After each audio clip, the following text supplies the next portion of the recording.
We talk about family structure, we talk about parenting, caregiving. We do a lot of activities where they get to kind of be kids to learn how kids learn. For students that want to go into the field of teaching, it's like mini lesson plans every day. For those that don't, honestly, it's great planning for life.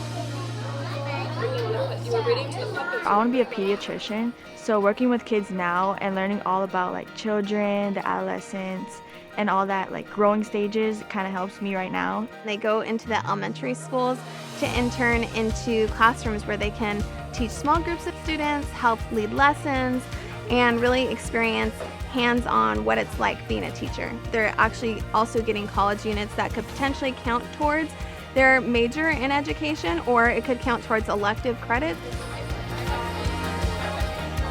It really helped me decide what career I want to go into.